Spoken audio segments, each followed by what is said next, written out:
श्रीमद् भगवद गीता अध्याय 2 श्लोक 27 और 28। श्री भगवान 27वें श्लोक में कहते हैं अर्जुन से कि अर्जुन, जैसे मैंने पहले बताया, जो पैदा होता है उसकी मृत्यु ज़रूर होगी और मरे हुए का ज़रूर जन्म होगा। इस जन्म मरण के प्रवाह का परिहार अर्थात निवारण हो ही नहीं सकता। अतः इस विषय में तुझे शोक नहीं करना चाहिए। ये जन्म मरण रूप प्रवाह तो अनादिकाल से चला आया है और अंत काल तक चलता रहेगा। इस दृष्टि से तुम्हारे लिए शोक करना उचित नहीं है। ये धृतराष्ट्र के पुत्र जन्मे हैं तो ज़रूर मरेंगे। तुम्हारे पास ऐसा कोई उपाय नहीं जिससे तुम उनको बचा सको। जो मर जाएंगे वो ज़रूर जन्मेंगे, उसका भी तुम्हें कोई ऐसी तुम्हारे पास शक्ति नहीं है कि उसको रोक लगा सको। फिर शोक किस बात का? जैसे इस बात को सब जानते हैं कि सूर्य का उदय हुआ तो उसका अस्त भी होगा और अस्त होगा तो उसका उदय भी ज़रूर होगा। इसलिए मनुष्य सूर्य के अस्त होने पर शोक चिंता नहीं करते। कैसे ही अर्जुन, अगर तुम ऐसा मानते हो कि शरीर के साथ ये भीष्म, द्रोण और सभी मर जाएंगे तो शरीर के साथ जन्मेंगे भी। अतः इस दृष्टि से भी शोक नहीं करना चाहिए।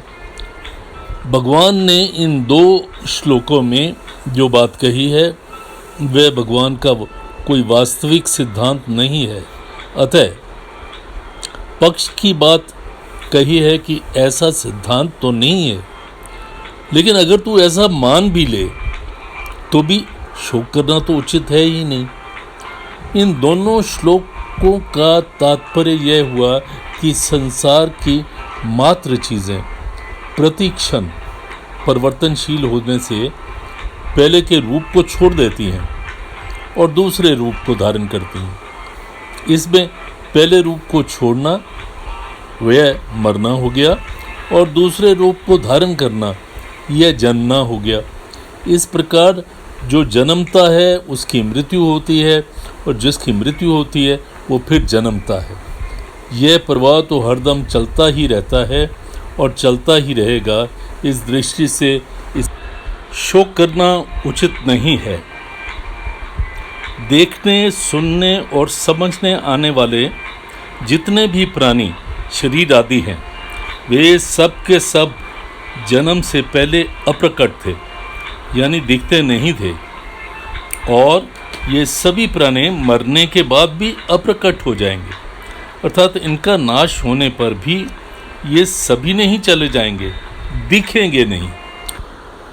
जैसे सोने से पहले भी स्वप्न नहीं था और जगने के बाद भी स्वप्न नहीं रहा, ऐसे ही इन प्राणियों के शरीर का पहले भी अभाव था और पीछे भी अभाव रहेगा, परंतु बीच में भाव रूपी दिखते हुए भी वास्तव में इनका प्रतिक्षण अभाव हो रहा है।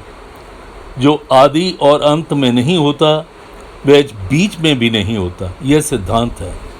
सभी प्राणियों के शरीर पहले नहीं थे, पीछे नहीं रहेंगे, अतः वास्तव में वो बीच में भी नहीं है, परंतु ये शरीरी, ये आत्मा पहले भी थी, पीछे भी रहेगी और अंत में भी रहेगी।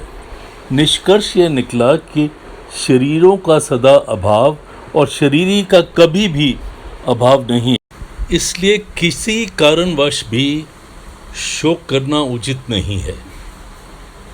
जब ये पहले भी नहीं थे, बाद में भी, मृत्यु के बाद में भी नहीं रहेंगे, सिर्फ दिखने में नहीं रहेंगे। जो इनका शरीरी है, जो इनकी आत्मा है, वो पहले भी थी, अभी भी है, बाद में भी रहेगी। इसलिए ये चीज़ को समझकर हे अर्जुन, तुझे शोक बिल्कुल नहीं करना चाहिए। तुझे तो सिर्फ अपना कर्तव्य दिखना चाहिए, कर्तव्य करना चाहिए। तू क्षत्रिय है, और क्षत्रिय का धर्म है युद्ध करना, और ये युद्ध धर्म युद्ध है और धर्म युद्ध को करना ही ठीक है। और तुम तो एक महारथी हो, तुम तो एक योद्धा हो, तो तुम सोच भी कैसे सकते हो कि मैं युद्ध नहीं करूँगा। मैं युद्ध इसलिए नहीं करूँगा कि इन लोगों को मैं मारना नहीं चाहता।